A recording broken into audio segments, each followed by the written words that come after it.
Missing My Daughter by Stephen Spender. Presented to you by Dr. Vinamrata.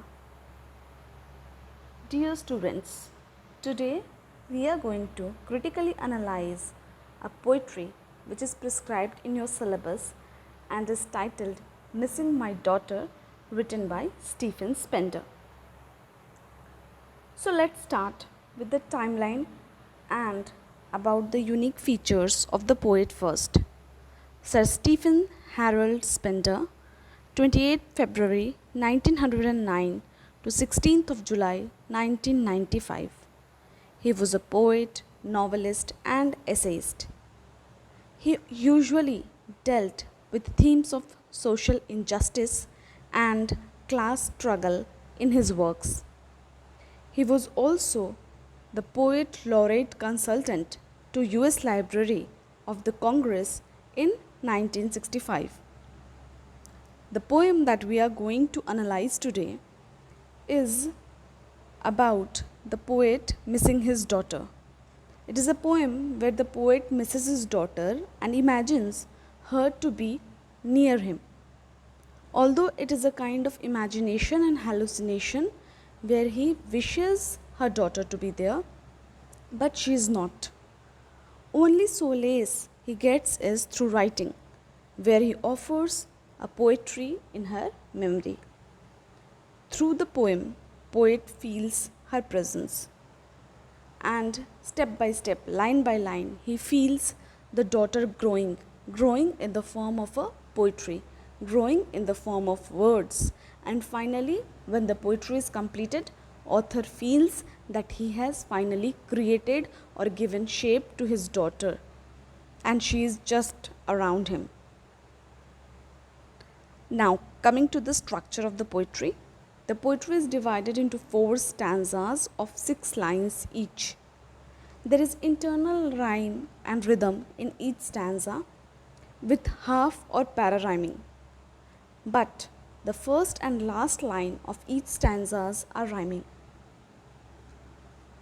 The theme we have already discussed a little bit is of an imaginative and airy poem where the poet hallucinates about his daughter. So starting with the poetry, these are the first 2 stanzas. This wallpaper has lines that rise upright like bars, and overhead the ceilings patterned with roses. On the opposite wall, the bed, the staring looking glass encloses 6 roses in its white of eyes. Here at my desk, with notebook open, missing my daughter, makes those bars draw their lines upward through my mind. This blank page stares at me like glass.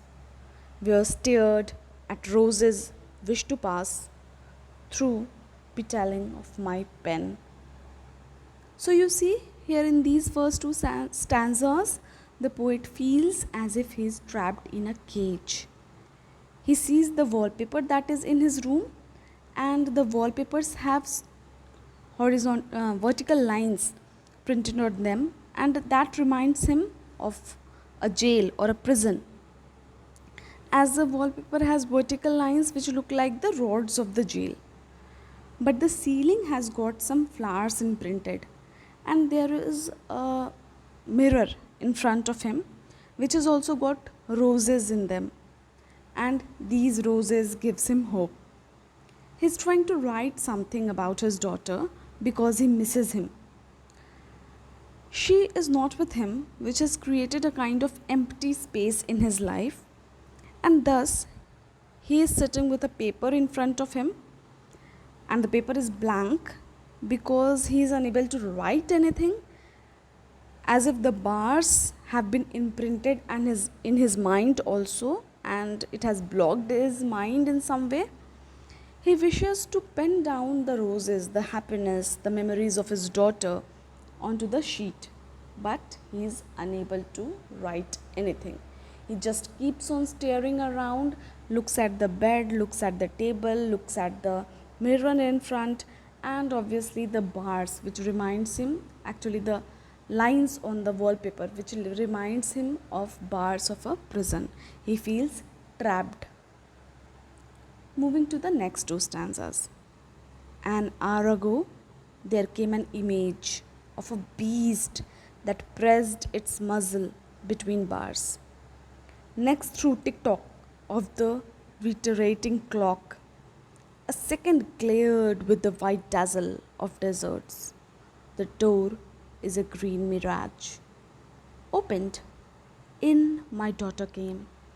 Her eyes were wide as those she has. The round gaze of her childhood was white as the distance in the glass, or on a white page, a white poem. The roses raised around her name.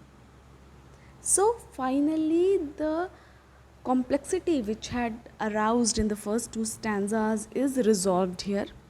In these two stanzas, the poet imagines a lot and he feels as if he is hallucinating. First, he imagines a beast trying to get in through those bars in his room, pressing the face through the bars.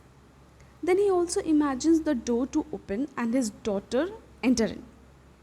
Actually, it is not true. He is so desperate to meet his daughter that he keeps on counting the ticking of the clock, and in the agony, he gives the analogy of a desert. Just like we have already, or we actually know about a desert, where in desert, when there is too much excessive of heat, a mirage is created.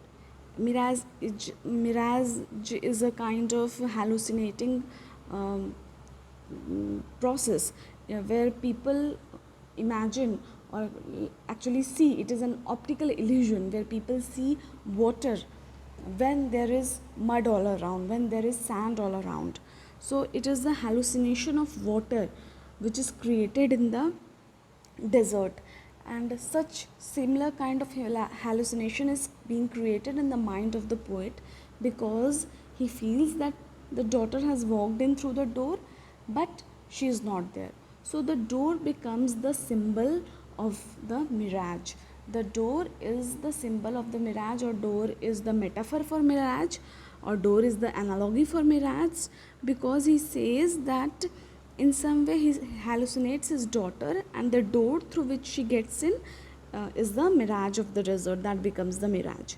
Ultimately, he is able to write down a poem for her, and there are roses all around her name. So finally, when he imagines her and he feels that she is around him, he is able to write a poetry after all these psychological things that is going around in his mind.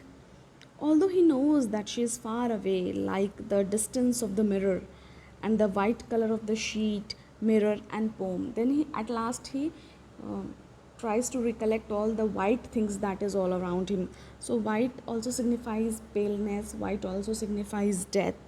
White color is here signifying distance, maybe because there is a distance between the author and the daughter.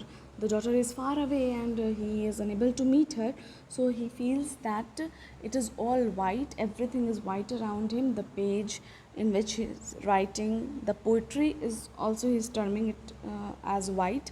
Why? Because he has although composed the poetry, but still it's just a poem in the memory of the daughter. The daughter is missing, that's why it is a kind of pale, it is kind of white, but still he has tried to construct it beautifully, and around the poetry he has inscribed some roses which are racing around the poem. So it gives finally a kind of positivity at the end, that okay, finally the author has been able to write down the poetry, and finally the author is at peace, and there are roses smiling in his poetry as well as in his mind. So that is all about the poetry, and obviously we come to see that here the father is dreaming or imagining about the daughter who is not with the father, and thus the whole poetry becomes very psychological in nature, and it has got deep symbols and images. The image of or the symbol of the looking glass, the symbol of the mirage of the desert, the symbol of bars of the jail being compared to the wall, and the rods like structure made up on the wallpaper. So there are several symbols and images.